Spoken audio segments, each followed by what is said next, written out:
이것을 보면 전 세계 트렌드가 보인다. 위클리 픽 시간입니다. 첫 번째 픽 김지윤 박사님이 준비하셨죠? 네, 러시아의 우크라이나 침공 이후 계속 나오는 이야기입니다. 먼저 키워드를 확인하시죠. 네. 첫 번째 픽은 네, 바로 푸틴 루머입니다. 푸틴 대통령의 건강을 둘러싼 소문들이 계속 나오고 있는데요. 어떤 내용인지 영상으로 확인하시죠. 네, 푸틴 대통령은 그동안 마초 이미지를 내세우면서 정말 강한 지도자를 강조를 했죠. 그렇죠. 네, 이렇게 얼음물 입수도 마다하지 않던 그가 최근에 좀 달라졌습니다. 연일 건강 이상설에 휩싸이고 있는데요. 여러 가지 말들이 있더라고요. 네, 이렇게 국가 공식 행사에서 담요를 덮은 모습이 포착이 되고 또 국방장관과 회담을 한 내내 테이블 끝을 강하게 쥔 장면, 의혹에 더욱 불을 지폈죠. 이 장면이 유명해졌죠. Take one look at him. If it was your father, what would you think? Yeah, it doesn't. He was seriously ill. I mean, well, I think if he's seriously ill, his judgment may be impaired.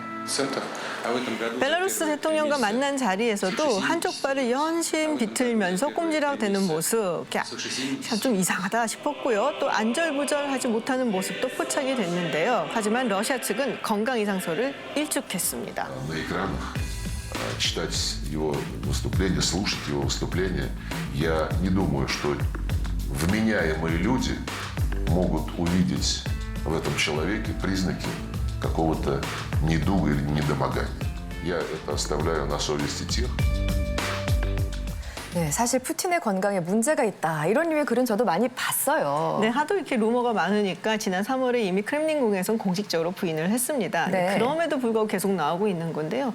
병명도 다양해요. 뭐 정신 이상설부터 시작을 해서 혈액암, 뇌종양, 그리고 파킨슨병까지 나오고 있습니다. 네. 근데 심지어는 지금 푸틴이 사망을 했고 지금 대역이 다니고 있는 거다라는 소문까지 도는데, 네, 전혀 아니겠죠. 증거는 전혀 없습니다. 네, 네. 네. 근데 왜 이렇게 온갖 설들이 난무할까요? 아무래도 이번에 이제 푸틴 대통령이 우크라이나 침공이 뭔가 좀 비합리적이고 무모한 결정이었고 판단력에 이상이 생긴 게 아니냐는 얘기가 있었거든요. 네. 그리고 한간에서는 이게 우크라이나 측에서 퍼뜨린 소문이다. 그래서 러시아군의 사기를 저하시키고 푸틴 대통령의 입지를 조금 약화시키려는 것이다라는 얘기도 있습니다. 네. 예, 푸틴뿐만 아니라 그 세계 주요 지도자들의 건강은 늘 관심 대상이 됩니다. 예를 들어서 그 올해 79세인 바이든 대통령 같은 경우에도 치매설에 대해서 관심을 가진 우리 그런 기억들이 있고요. 네. 특히 러시아와 같은 권위주의 체제에는 모든 권력이 한 명한테 집중이 되니까 더욱더 관심을 갈 수밖에 없는 거고요. 그렇지만 권위주의 국가 중에도 예를 들어 중국 같은 경우에는 공산당 정치국 내에서 일종의 후계 제도가 좀 제도화돼 있습니다. 근데 네. 그런 거에 비해 푸틴의 러시아는 전혀 그렇지 않거든요. 그렇기 때문에 혹시라도 푸틴 신병에 이상이 생기면 그것은 큰 혼란으로 이어질 수 있다. 그리고 러시아는 핵을 가진 국가지 않습니까? 거기에 내부 분열이나 권력 쟁탈이 발생한다면은 이것은 국제사회에 크게 부정적인 영향으로 할 수 있기 때문에 우리가 그만큼 관심을 갖고 보고 있다라고 생각이 됩니다. 네.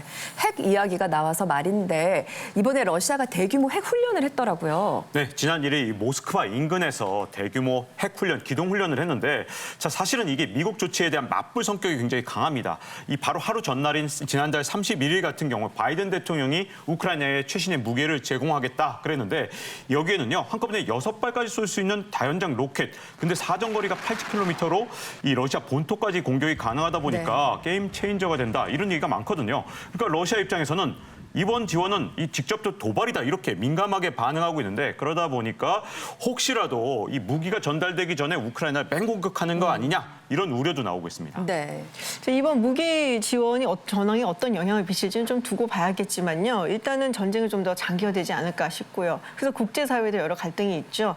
빨리 협상을 해야 된다라는 쪽이 있고 아니다 푸틴이 침공한 것에 대한 대가를 치르게 해줘야 된다라는 정의파가 있습니다. 네. 다만 이제 이렇게 전쟁이 장기화될 것 같으니까 이런 건강 이상설이 나오는 것이 아닌가. 푸틴 대통령이 물러나면은 전쟁이 끝나지 않을까라는 약간의 희망사항을 반영한 것이 아닌가 싶기도 합니다. 알겠습니다. 두 번째 픽은 박종훈 기자님이 준비하셨죠? 네, 제가 준비한 키워드 먼저 보시죠. 두 번째 키워드는 네, 바로 비극의 자선 행사인데요. 나이지리아 한 자선 행사에서 수십 명이 사망했는데 어떻게 된 일인지 먼저 영상으로 보시죠. 자, 지난 토요일 이 나이지리아의 한 자선 행사장인데요. 예정돼 있던 행사가 열리지 못했습니다. 길바닥 곳곳에 시신들이 누워있는 진짜 참혹한 모습이거든요. 무슨 일이 일어난 건가요? 행사장에서 무료로 음식을 나눠준다는 소식에 수많은 인파가 몰려들었는데 그만 이 사람들이 깔리는 사고가 벌어지고 만 겁니다. 애들이 많았나 봅니다. 네, 그렇죠. 이 부모들이 아이 손을 붙잡고 와서 그만 아이가 참사를 당하는 그런 경우들이 있었던 거죠. When I got myself back, I became conscious again. I started looking for my son. I looked at my son. I saw him. When I rushed him, I saw that he's already on the ground, dead. 자, 이날 사고로 어린이를 포함해서 31명이 숨지는 참변을 당했습니다. 아니, 자선 행사장에서 이게 무슨 일입니까? 네, 원래는 9시에 이 무료로 음식을 주는 행사를 하겠다 그랬는데 5시부터 사람들이 왕창 몰려들면서 새벽에 뭐 완전히 통제불능 상태가 됐거든요. 네. 근데 서로 먼저 들어가겠다고 하면서 엎치락뒤치락 하다 보니까 참사가 일어났는데 이 31명의 희생자 가운데는 임신부도 있고요. 또 어린이들이 많았는데 5 형제가 한꺼번에 참변을 당해서 많은 사람들을 안타깝게 만들었죠. 너무나 마음이 아픕니다. 그런데 나이지리아 하면 그래도 아프리카 내에선 좀 잘 사는 축 아닌가요? 어떤가요? 네, 맞습니다. 사실 나이지리아는 이제 세계 10대 석유 산유국이기도 하고요. 그리고 경제 대국이기도 합니다. 그런데 2020년 당시에 실업률이 33%, 세계에서 두 번째로 높았어요. 아, 그렇군요. 그리고 사회 전반의 부정부패도 굉장히 심각하고 또 석유 이권을 이렇게 다투고 있는 정치권도 굉장히 엉망진창이죠. 그래서 세계은행에 따르면 나이지리아 국민 4명 중에 1명이 끼니를 걱정을 해야 되는 빈곤 상태에 있다고 하니까 저런 참극이 일어난 거죠.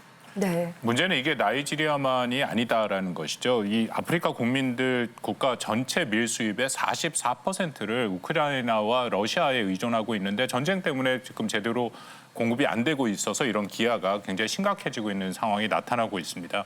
현재 아프리카에서만 약 8천만 명 이상이 그 극심한 굶주림에 시달리고 있다라고 알려지고 있는데 이것은 1년 전보다 무려 3천만 명이나 더 증가한 그런 수치죠. 그렇군요. 그렇기 때문에 최근 아프리카 연합의 의장이 푸틴을 만났는데 그 자리에서 왜 아프리카가 희생양이 되어야 되냐 하면서 이 식량을 풀어달라라고 간곡히 호소하기도 했습니다. 네. 여기에 진짜 큰 문제가 있는 게요. 많은 나라들이 다음 달 7월이 되면 지난해 수확한 곡물 이 재고가 바닥이 나거든요. 그렇기 때문에 러시아가 흑해를 지금처럼 계속해서 봉쇄를 하고 있다. 그러면 올해 이 식량 대재앙이 오지 않겠느냐 이런 우려가 벌써부터 나오고 있습니다. 식량 위기가 불러온 비극까지 이렇게 살펴봤습니다.